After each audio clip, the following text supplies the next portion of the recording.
প্রিয় শিক্ষার্থী সকলকেই আমার চ্যানেলে স্বাগত জানাই। প্রাইমারি টেট লেটেস্ট একটা নিউজ নিয়ে আবারও তোমাদের সামনে নতুন ভিডিওতে। তোমরা যারা আমার চ্যানেলে একদমই নতুন তারা অবশ্যই চ্যানেলটিকে সাবস্ক্রাইব করে পাশে থাকবে। প্রাইমারি টেট সংক্রান্ত সমস্ত ধরনের তথ্য তোমরা সবার আগে পেয়ে যাবে। তো আমাদের প্রাইমারি টেটকে নিয়ে খবরের শেষ নেই এবং নিউজেরও শেষ নেই। কবে যে এর শেষ হবে বলা খুব কঠিন ব্যাপার। আমরা পশ্চিমবঙ্গে বসবাস করি ভাই, এর জন্যই এত জটিলতা, এত সমস্যা। সেন্ট্রালের এত সমস্যা নেই। বিভিন্ন আরও যে স্টেটগুলো রয়েছে, আমরা যদি পাশেই দেখি বিহারের কথাই ভাবি, তাহলে সেখানে কত সুন্দরভাবে রিক্রুটমেন্ট হচ্ছে এবং লাখ লাখ ক্যান্ডিডেট চাকরি পাচ্ছে এবং খুব সুন্দরভাবে প্রসেসিং হচ্ছে। সেই তুলনায় যদি আমরা পশ্চিমবঙ্গের দিকে নজর রাখি, তাহলে মনে হয় প্রত্যেকটা বিষয়েই আমাদের ধোঁয়াশার মধ্যে রয়ে যায়।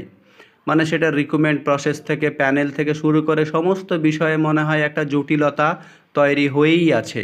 এই ব্যাপারটা আমরা বুঝতে পারছি। এর জন্য আমাদের পশ্চিমবঙ্গের শিক্ষার্থীরা দিন দিন অন্য রাজ্যমুখী হয়ে আছে, কেননা অন্য রাজ্যগুলিতে পরীক্ষা দিয়ে খুব সুন্দরভাবে প্রসেসিং হচ্ছে এবং চাকরি পাওয়াটাও অনেক সহজ হয়ে গেছে অন্যান্য রাজ্যের গুলোতে। তবে বর্তমানে যা দাঁড়িয়েছে তাতে পশ্চিমবঙ্গের প্রাইমারি টেট বা পর্ষদের ওপর শিক্ষার্থীদের আস্থা হারাতে শুরু করেছে। কেননা আমরা বিভিন্ন খবর বা বিভিন্ন নিউজের মধ্যে দিয়ে এটা দেখতেই পাচ্ছি। আজকে নতুন একটা খবর, যেটা অভিজিৎ গঙ্গোপাধ্যায় ব্যাপারটা অনেকটা তুলে ধরেছিল। যে আমরা ভেবেছিলাম অভিজিৎ গঙ্গোপাধ্যায় আসার পরে হয়তো প্রাইমারি টেট, এসএসসি যেগুলো রয়েছে, বিশেষ করে যে কারাপশান রয়েছে, সেগুলো অনেকটা বন্ধ হয়ে যাবে এবং অনেকটা শিক্ষার্থীরা মুক্তি পাবে এবং রিক্রুটমেন্ট প্রসেসগুলো ঠিকঠাকভাবে চলবে, এরকমটা আশঙ্কা কিন্তু সবার হয়েছিল। এবং সেই মতে আমরা জানি যে 42,000 যে 949 নিয়োগের জন্য যে প্যানেল তৈরি করা হয়েছিল, আমরা জানি 2016 সালে, বিশেষ করে 2014 যারা পাশ করেছিল সেখান থেকে, সেই প্যানেল তৈরি করার দায়িত্ব মানে সমস্তটাই দেওয়া হয়েছিল একটা কোম্পানির হাতে।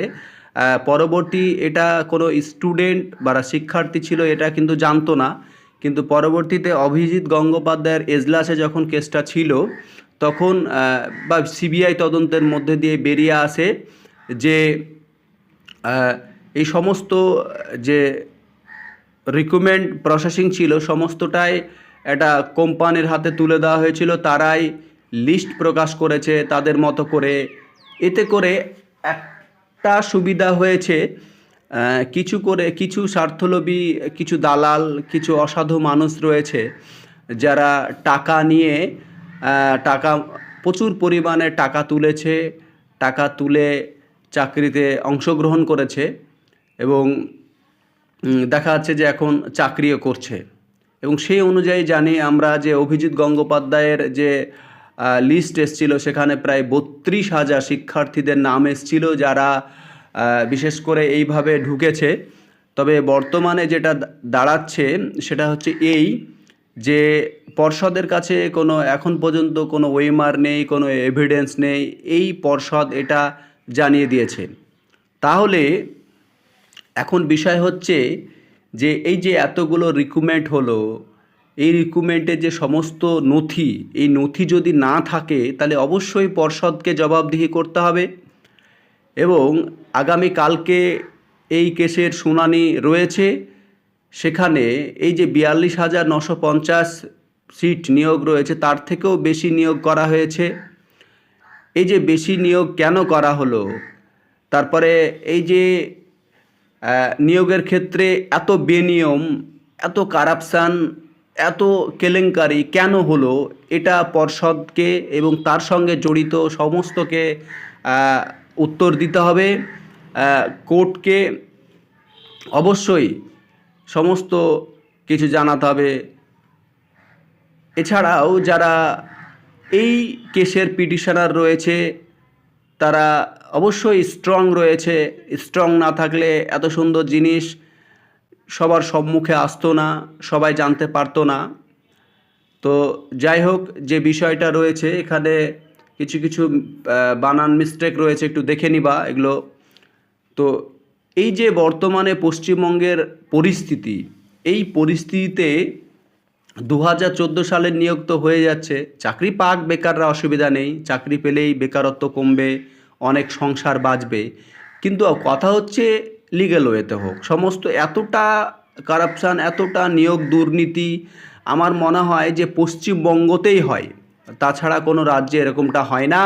তবে দেখা যাক কালকে কি হচ্ছে। 2016 সালে এই যে নিয়োগ, এই নিয়োগকে কেন্দ্র করে যে কেলেঙ্কারি, এই যে এত জটলা, এত কিছু, সমস্তটাই কিন্তু সে সময় যে পর্ষদ সভাপতি ছিল তার নেতৃত্বেই হয়েছে। বর্তমানে যে পর্ষদ সভাপতি রয়েছে তারও যে কথা, তারও যে দাম আমরা পাচ্ছি না। তিনি যে প্রতিশ্রুতিগুলো দিচ্ছে সেই প্রতিশ্রুতিগুলোও দেখা যাচ্ছে ঠিকঠাকভাবে পালন করা হচ্ছে না। তো এই নিয়োগ দুর্নীতি মামলায় কালকে সেরা শুনানিটা হওয়ার কথা রয়েছে। যেমন অভিজিৎ গঙ্গোপাধ্যায় বলেছিল ঢাকঢোল পিটিয়ে সবাইকে বিসর্জন দিয়ে দেওয়া হবে। এখন ব্যাপার হচ্ছে যে কি হতে চলেছে আগামীকালকে, অনেকটাই ধোঁয়াশা ক্লিয়ার হয়ে যাবে। তবে আমার মনে হয়েছে যারা দুর্নীতি করে নিয়োগ হয়েছে তাদের নিয়োগ বাদ যাক, এবং যারা পরিশ্রম করে সঠিক ওয়েতে আছে তাদের চাকরি হোক।